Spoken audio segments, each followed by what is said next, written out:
So this is 11 days out. We're 11 days out. And if you haven't already been super hyped and excited about the 100 Millionaires Summit, like I'm here to tell you, it's about to get even more intense. I've got Doug McGuirk, who has been traveling the country talking about leadership. Now, before you say, well, I'm not a leader, I'm not sure if this leadership thing's something for me. First, yes, you are. You are a human being, which means you are inspired with the ability to communicate. The whole reason we have language is so we can inspire others to do things with us, for us, or go in a direction that is beneficial for both of us as a whole. So if you want to make more money, if you want to increase your business, you need leadership skills. So I was thinking, like, who does this better than anybody else I know? And I was thinking, like, okay, like I've got to teach this community of alchemists how to lead better, how to communicate better. I've got to find a way for them to be able to take the words and just even their thoughts and make them leadership thoughts, like leadership words, so that a person says, yeah, I want to sell my house to you, of course. Or yeah, why don't I take my money and I invest in your business? It only makes sense because they feel compelled because they trust a person who's a leader. There's a book that I read all the time, every Sunday. It's called The Science of Getting Rich. And in it, he talks about the advancing personality, the person who is advancing and providing advancement to others. And that's leadership. So as I was digging through like who I knew in Alchemist Nation, all the different coaches who had the skills, I started thinking, you know who's done this before? Doug's been teaching leadership for years. Doug was on the stage of Tony Robbins, right? And what does Tony Robbins teach? Empowerment, going out and speaking properly and being able to inform others and inspire others and empower others. And I said, man, like Doug toured with Tony Robbins for 3 years. If anybody knows how to teach leadership, how to lead and create influence. In fact, he did Master of Influence for us. And I was like, it finally all came together. I said, Doug McGuirk has to teach leadership at the 100 Millionaire Summit. So Doug, welcome, brother. It's good to see you here. Thank you so much, brother. Thank you. And yeah, so excited for the event coming up and all the leaders and the leaders who are going to be sharpening their axes even more, right? Because that's the deal. Here's what we know. We know that if you've taken that time to invest your most valuable asset, your time, into yourself in joining us at the summit, that you're already heads and shoulders above so many people. You're already looking ahead. You already know how important it is to keep that axe sharp, to surround yourself with other axe sharpeners, other networkers, other people to build up your business and to support each other. So already you're already like crushing it. But wait, there's more. I'd like to use the example of like such a saturated market, right? Can we agree that there's a lot going on? There's a lot of opportunities and we're just like all looking for the best angles, the best opportunities, the best networks to capitalize on. Would that be literally, this is the hottest market I've ever worked in. And everybody's telling me they can't find deals. They can't find capital. Like everybody's excuse for not doing a deal is, oh, I don't have any money, or I can't find a good deal. So how do we solve that with leadership? Well, first of all, obviously with a leadership mindset. So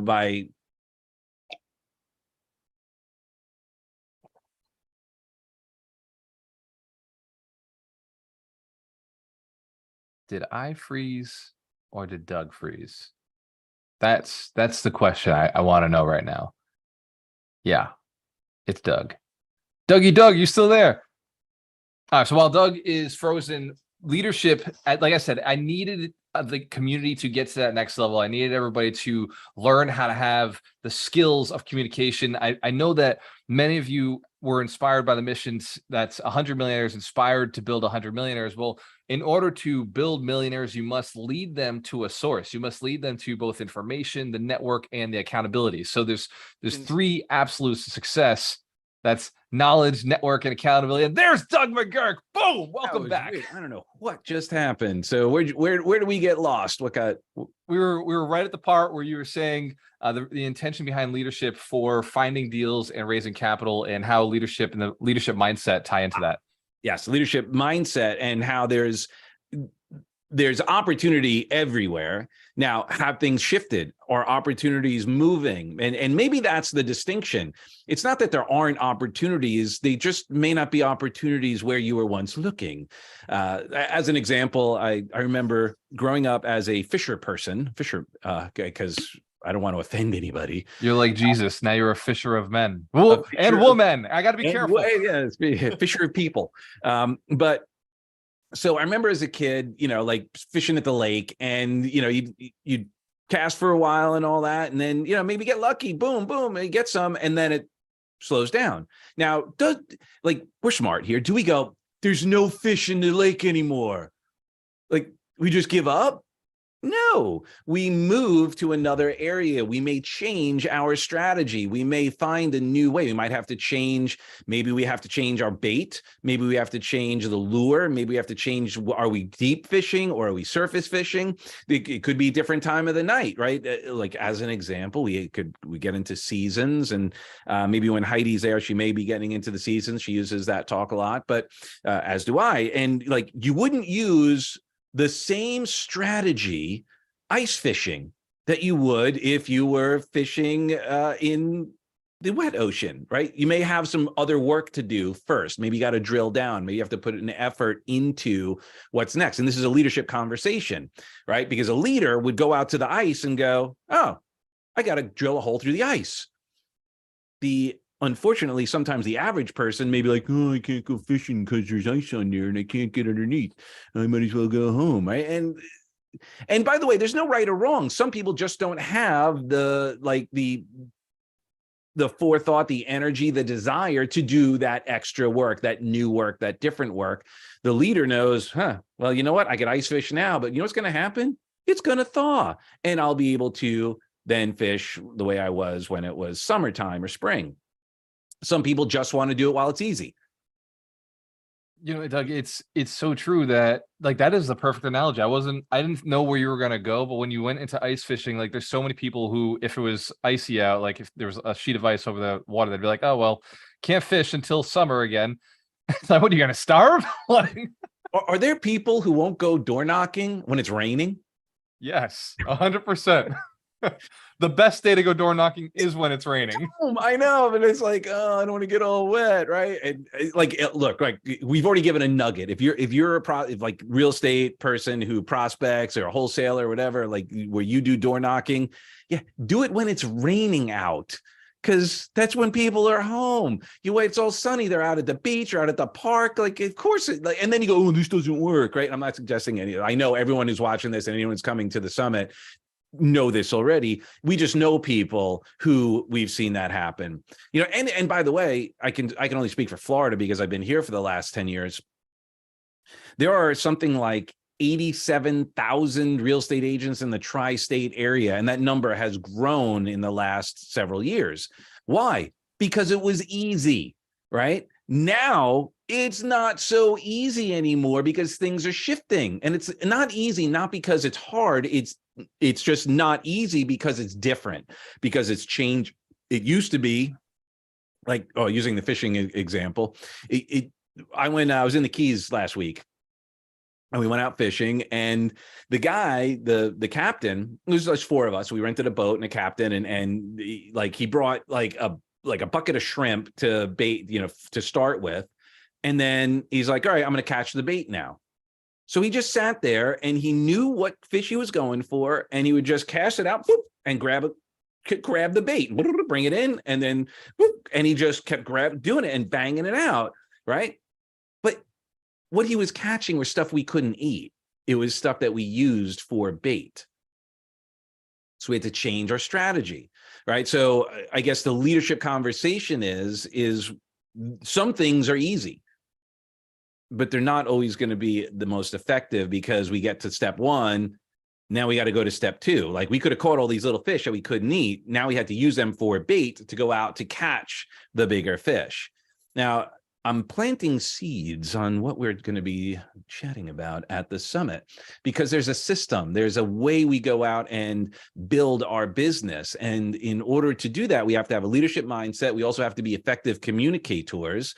And by the way, when it came to the fishing example here, as I'm riffing on this, is the captain knew how to communicate with the bait fish. He also knew how to communicate with the desired fish, and it was a different strategy. It was a different kind of communication. And that's where we as leaders kind of grow and hone our skills, our communication skills, our ability to connect and communicate our message, to enroll, to reel in the ideal people that we can support. Right. So we reeled in one group of people with using the bait analogy, so that we could use that as an opportunity to get the bigger fish. So one could look at that as like wholesaling, right? We get certain opportunities that then we bring to other opportunities, whether we take care of it ourselves or we sell it, right?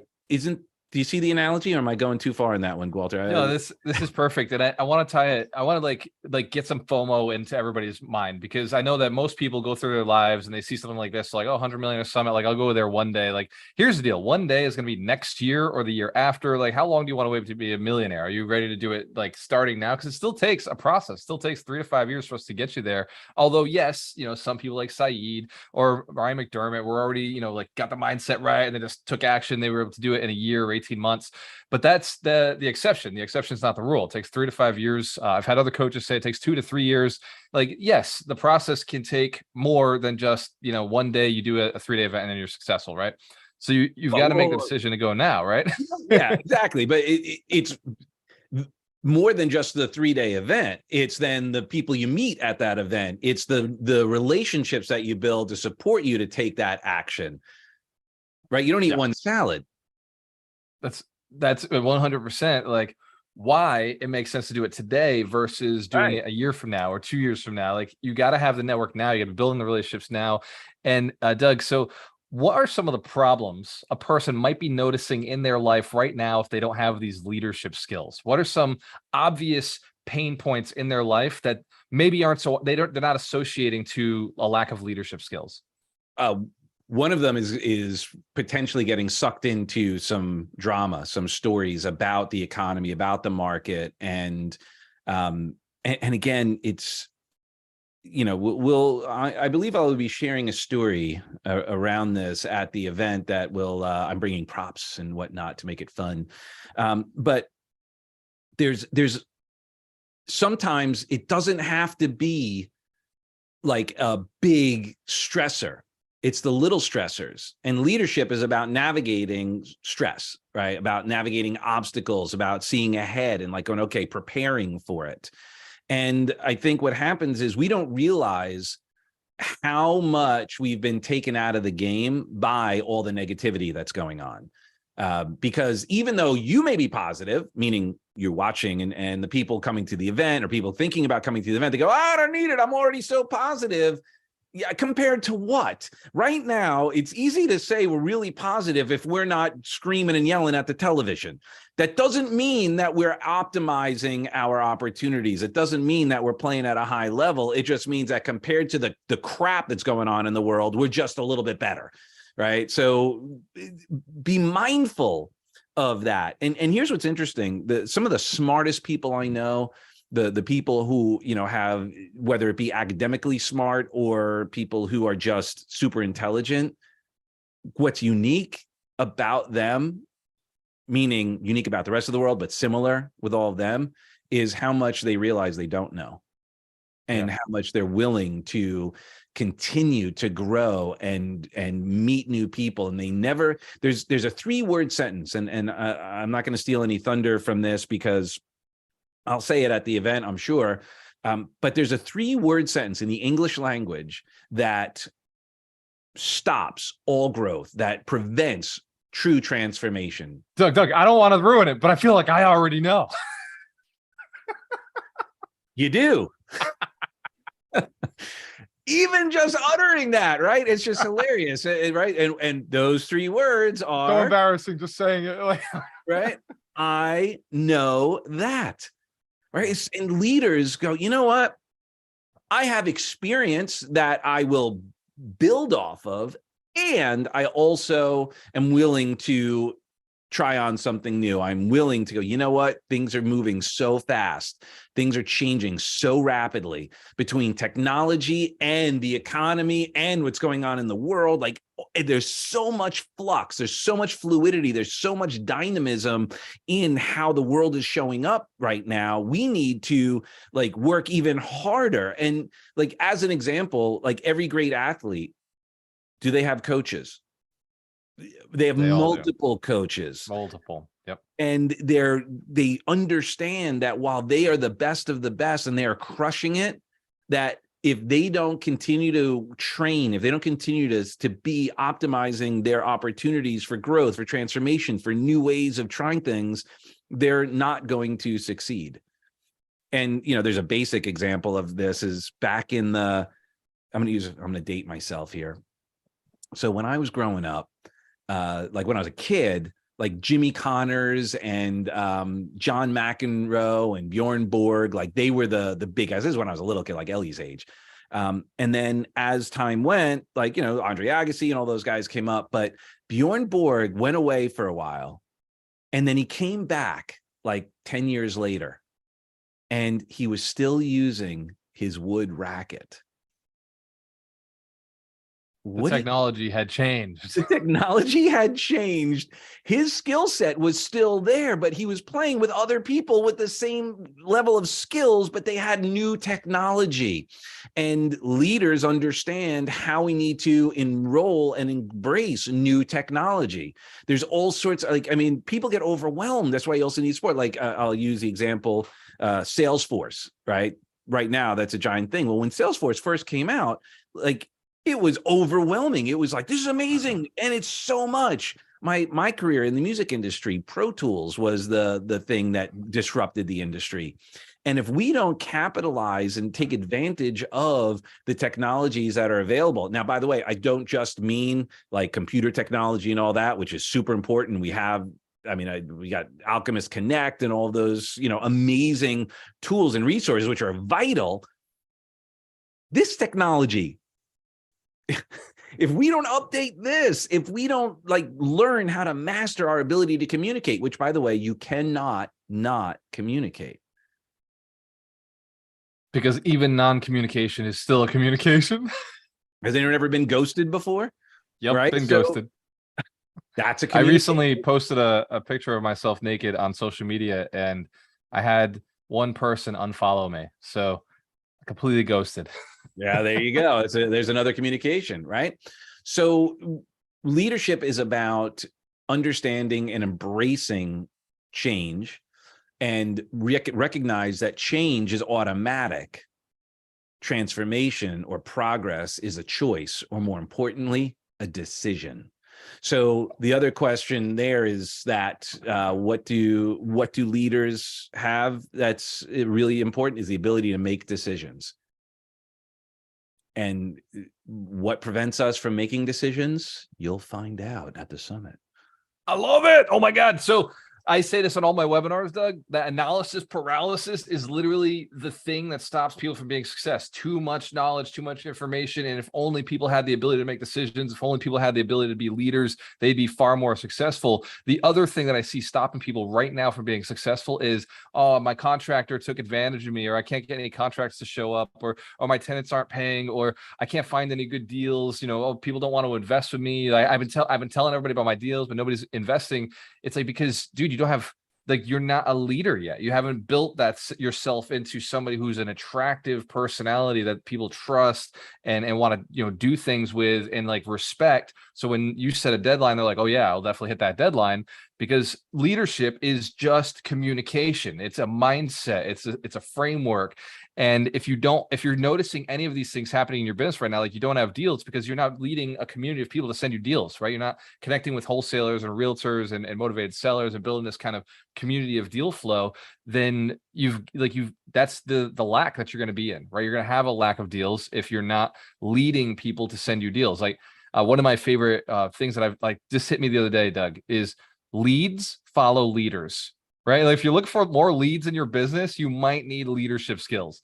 If you're looking for more capital in your deals, you might need leadership skills. If you're looking for your kids to go to bed on time and they're not listening to you, you might need leadership skills.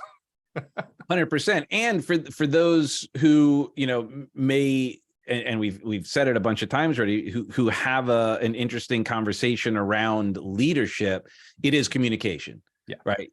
Communication skills, right? You need to be able to accurately communicate your opportunities, your positioning, what the value add is. And what will happen by proxy is more opportunities will come your way, which will then help you step into and be a more powerful leader. It's a cheat code of life. It's literally the cheat code to making money, right? Like level up. Yeah. I mean, so are the most powerful communicators leaders? Yes, in their own life, but the most powerful iconic leaders are phenomenal communicators. So the other thing that we want to be really aware of is not everybody needs to be rich and famous. You can be really rich and not famous. Like, so great leaders aren't. And you can be really famous and not rich. Yeah, true.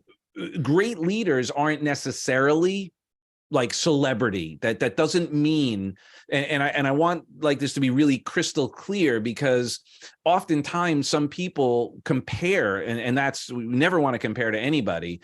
And because we're so inundated with the Facebooks and the Instagrams and all that stuff, we can't help but start comparing ourselves and then base our idea of leadership on a comparison to someone who's leading differently than maybe you are. So you can build a legacy, you can build the most incredible community, you can have the most amazing life and not be famous. Like the two aren't.